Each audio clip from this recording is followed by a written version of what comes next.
Good morning. Today we are going to discuss about the memory operations. So this is under module number 1, that is basic structure of computers. So memory operations, here the memory unit consists of two operations. One is read operation and another one is write operation. So read operation reads previously fetched data, and then write operation it just defines a new value which is stored in the address. And in addition to this, both the read and write operation needs a memory address. And in addition to this, the write operation needs a data to be specified in that. And two basic operations like whatever read and write, we can say it as a load and fetch, or load and store. So load operation and store operation. So load operation is nothing but the read or fetch, we can say, and store operation is nothing but write. So the load operation transfers a copy of content of specific memory location to the processor, and the content of memories it remains unchanged. When we talking about this write operation or store operation, the original copy may get destroyed at any time. So now we'll see the steps for load operation here. And processor sends the address of the desired location to the memory, and processor issues a read signal to memory to fetch the data, and memory reads the data stored at that address, and memory sends the read data to the processor, and processor sends the address of desired location. And here both the program instructions and data operands are stored in the memory.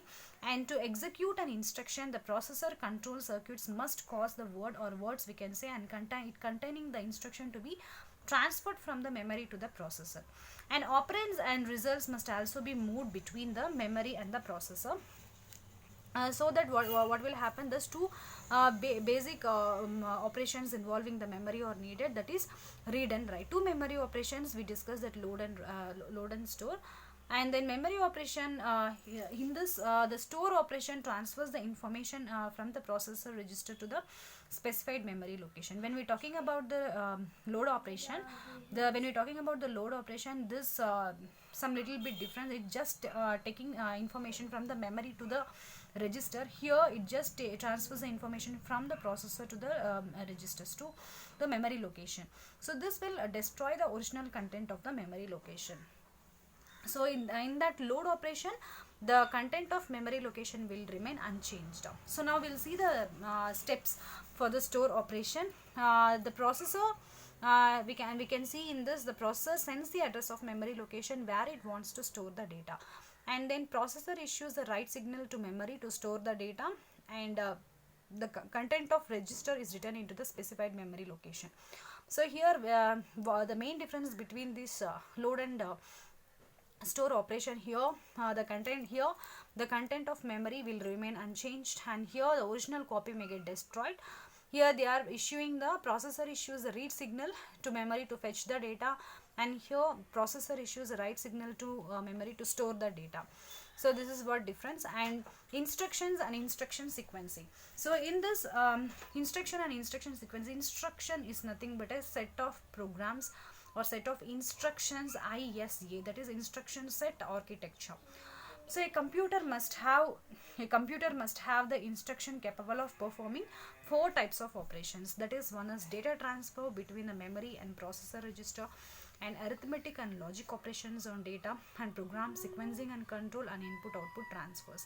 So data transfer is nothing but we can transfer the information between the memory and the processor. Then arithmetic and logic operations is nothing but usually we know that is addition and subtraction and or not. So these are the basic operations we can follow in this instruction sequencing. It's just taking it as a linear way or in a sequence way. And program sequencing and control. So this is how we discussed. And input output transfers by using data in, data out, and all. Now we will see the register transfer notation. Here in this register transfer notation, we can identify a memory location by the symbolic name, that is in the uppercase alphabets. So for example, we can say LOC, PLAC, NUM, etc. For example, if you are giving add, ADD, caps, everything should be in caps. So here the main thing is the same line, it won't fit into the computer memory, so that we can move to the assembly language mode. So it just indicates the memory locations, and R0 and R5 indicate the processor register, and data in and out status, etc. indicate the input output registers.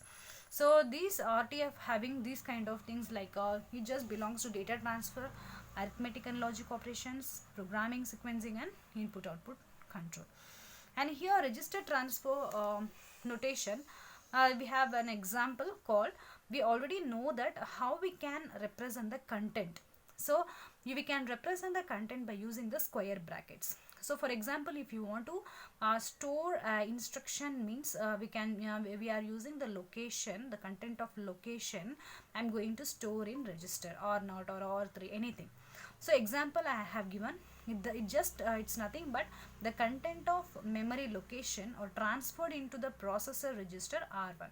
The content of a location are denoted by placing the square brackets around the name of the location, because you have to represent the content by using the square brackets. So, and I am going to add the two operations R1 and R2, and the content of R1 and R2 I am going to store in R3. So this indicates the operation that adds the content of registers R1 and R2 and then places the sum into the register R3. So this type of notation is known as the register transfer notation.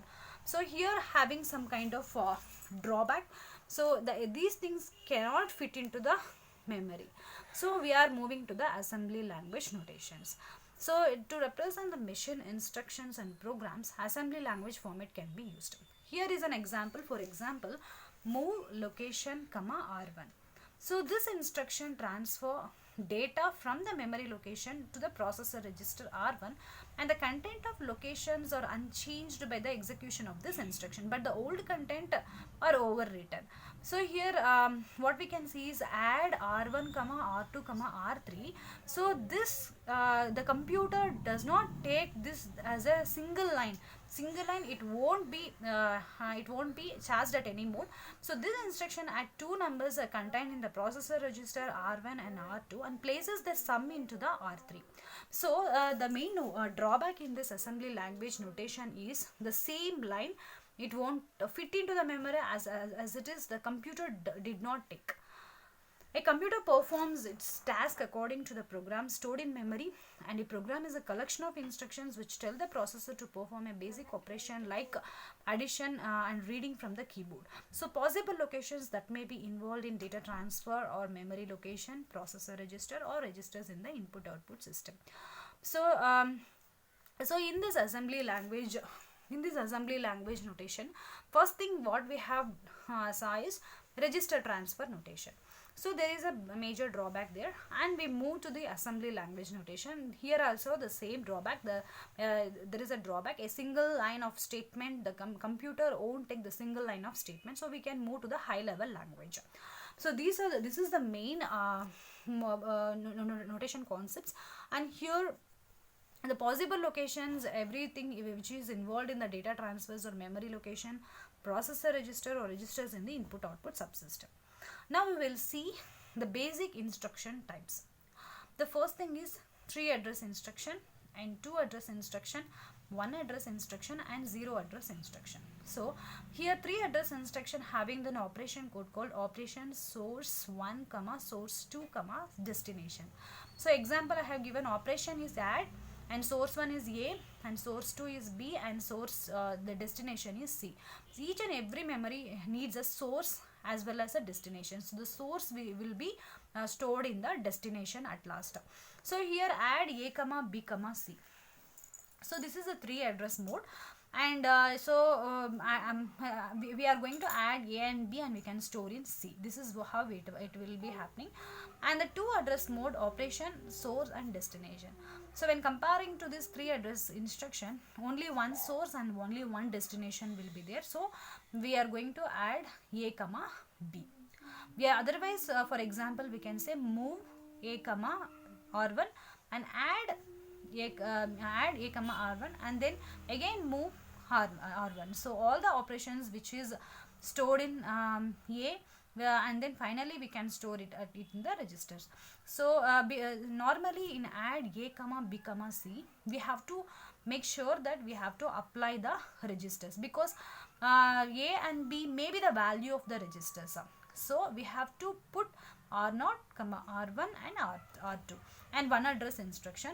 Here either source or destination, here it just defines explicitly. So a is a accumulator. Example is add a. So a is nothing but an accumulator. Accumulator is a special purpose register which is used in the processor to make up the speed. So either here source or destination explicitly defined over here. And zero address instruction. So here the main thing in this zero address instruction, we are using the push down stack. The location of all operands are defined implicitly. So here in one address it is explicitly, in zero address it is implicitly. Either it may be the source or destination. So the operands are stored in a structure called the push down stack. We can say an example called arranging a books. So this stack is a last in first out concept. So we can give a better example called arranging books. For example, there is a stack and we are providing one book, so that is a location called 0. Again one more book we are make it push, and that is the location called 1. Again I am going to push another book, that is the location called 2. So last which book, the second location book is going to reach out from the stack. So this is the last in first out concept. So these are the basic instruction types. Once again, 3 address instruction, 2 address instruction, 1 address instruction, and 0 address instruction.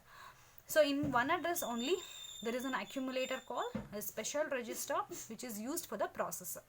So the main difference between this 1 address and 2 address is nothing but in 1 address either source or destination explicitly defined, and in 0 address either source or destination implicitly defined. Thank you. Antena, mummy. Antena.